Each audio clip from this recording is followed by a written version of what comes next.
Today's sponsor is a new shaving company called the House of Atlas. They gifted me one of their razors, and honestly, I am blown away. Not only does it look insanely sleek as it sits in my bathroom, but it also gives me a very close shave. With House of Atlas, I feel I have taken my hygiene routine to a whole new level. Let me tell you guys this. Shaving is no longer a chore. I now genuinely look forward to it. First off, the Atlas razor has stainless steel US-made blades, and they're spaced apart enough that it barely clogs. That means fewer stops to rinse and a faster shave. I've also been loving their precision shave cream because it seriously leaves my skin feeling soft. And if you want to pick one up in person, House of Atlas is available at Target stores nationwide. But for a limited time, I want to offer you 20% off site-wide. Plus, they're even going to include free shipping. Just go to houseofatlas.com. Use my code Chael at checkout. You got it when you check out. Say you got it from Chael. That's going to get you 20% off plus free shipping, anything on the site. Plus, House of Atlas is available at Target stores nationwide. I want you to visit houseofatlas.com, and I want you to do it today. If you want to make it even simpler, I've attached a link below. Jake Paul and Tank Davis. Now, I got to tell you guys, I was very hard on Jake Paul for a period of time. Everybody was. I was also part of that. But, you know, he was getting ready to fight Ben Askren. And it's like, hey, you know, you did all right with this NBA guy, but this is a real athlete. This is a Hodge Trophy. This is an Olympian. I don't care what the rules are. You're just not going to find a way you're just not the competitor, okay? I was very hard on Jake. And then I meet him. And Jake tells me, and he pays me a very big compliment. He says, I watched every piece that you did. I heard everything that you said. And he said it motivated me. And I got to know Jake, and he was just a tremendous guy. Now, I know that I'm name dropping and he's super famous, but I'm just sharing with you. I meet famous people all the time, and they're complete scumbags. I never come and tell you guys. They're complete dicks. Jake's not. He was a really cool guy, and he was a really hardworking guy, and he treated me very well. All right. Now, I don't like the spot that Jake's in. I do not like, I read it today. They do a press conference yesterday, Jake versus Tank. Do you know how hard of a proposition that is? You've had 8 fights. Any way you want to do it. Kickboxing, MMA, amateur, the pros, any way you want to do it. In your life, you've crawled through those ropes 8 times, and you're going to go tangle with Tank Davis. And the story instantly comes out. Jake is so much bigger. And there is such a compliment to Jake within that insult. It is meant to be an insult. It is meant to take away from a potentially glorious moment for Jake. That is going to take a lot of courage, a lot of money, a lot of hard work, and it's meant to draw down. He's got this size. But where the compliment comes is it means the public believes he's going to win. That's what it means, right? We went from dismissing whatever he's going to do to all of a sudden making excuses ahead of time because the public believes that he's going to win. Now, Jake's actually really never found himself in this spot before. Jake has never done a fight where the public thought he was going to win. And how will he respond? I mean, I just share that with you. Like it's an interesting thing, and Jake's even got to ask himself it. You got to keep yourself in the best frame of mind for success. And over time of competing, you start to learn, hey, I do well with this, I don't do well with this. And confidence is one of them.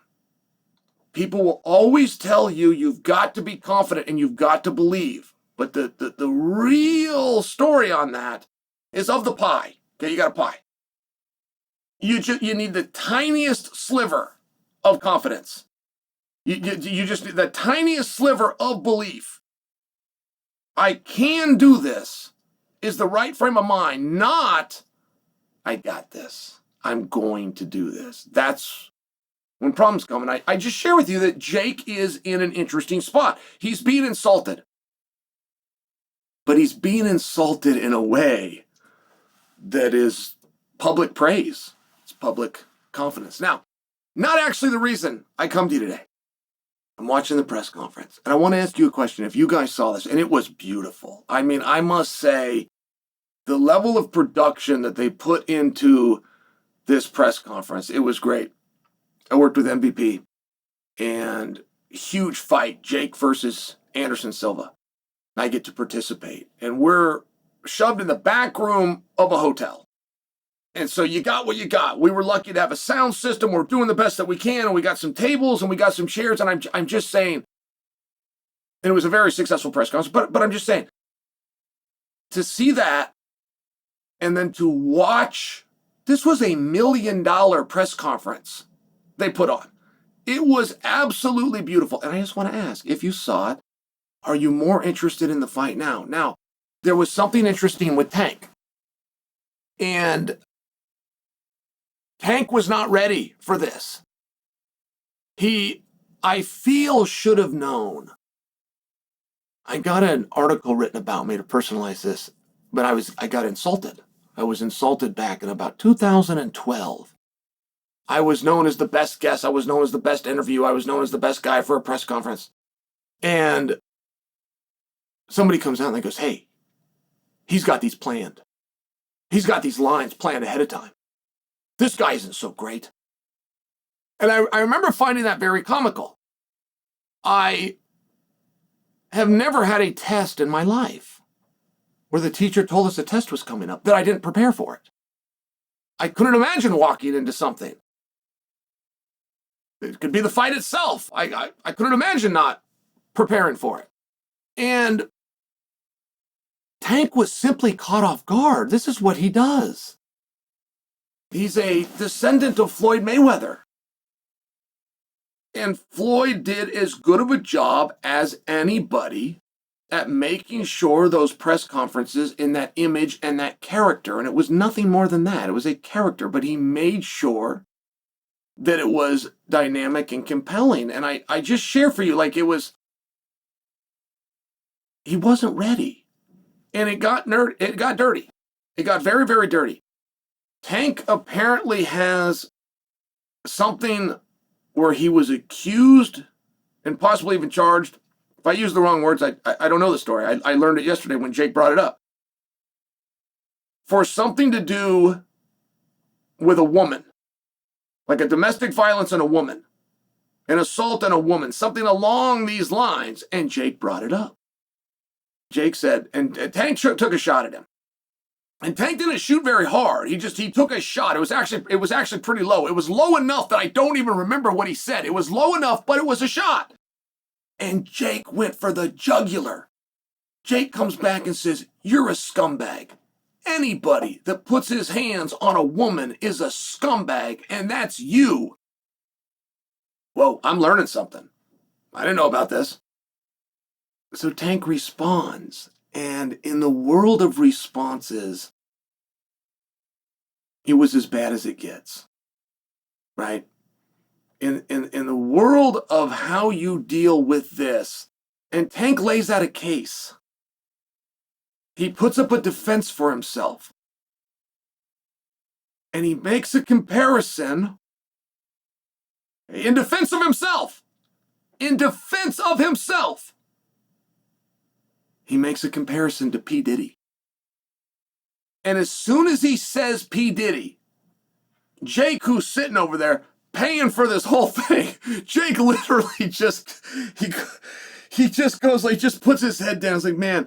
And I think that Jake was thinking in the moment the same thing what I was thinking, which is, how are you not prepared? How did you not know at some point I was going to hit you with something that's going around the internet? How did you not know that there was at least an outside chance that this was going to get nasty? And Tank was fumbling. And I want to say he referred to it by calling it corny. And corny is just not a word that fighters use at a press conference to build a fight. It's just not. I don't know if I've used the word corny since my age got into the double digits. And I was surprised that Tank was so unprepared. And then when it came to the face-off, Tank looked very uncomfortable facing off. He just did. I've seen other face-off this Tank done. He gets in their face and they're intense and he looks good. He's got the cornrows and he turns and his body's ready. He looks fantastic. And he looked very meager up there. And there was even a mention at one point that the agreed-upon weight class is 195 pounds. And Tank yells out, he goes, whoa, whoa, wait, it's 190. Promoter says, no, it's 195. That is what the contract says. And Tank appears to have been very serious and says again, no, it's 190. And when those guys start squabbling over 5 pounds, it's interesting and it's telling. And there is something within a boxer that truly believes it. They're taught it at a very young age. They're taught the importance, and the weight classes are separated by as little as 3.5 pounds, and they're told that these matter, and these boxers, these tough guys. It is shocking to me when they don't want to spot a guy a few pounds. It's just a shocking thing for a guy that also grew up in a sport where there was weight classes, and weights do matter. But 3.5 pounds do not, and 5 pounds falls into the same category. And it was just something interesting. I'm really not putting Tank down. I'm really not putting Jake over. I'm trying to give you a little bit of a recap of the press conference, but I want you to tell me in the comments. After hearing this, are you more or less excited for the fight? And I'll go first. I thought the press conference worked. I am more excited for Jake Paul versus Tank Davis.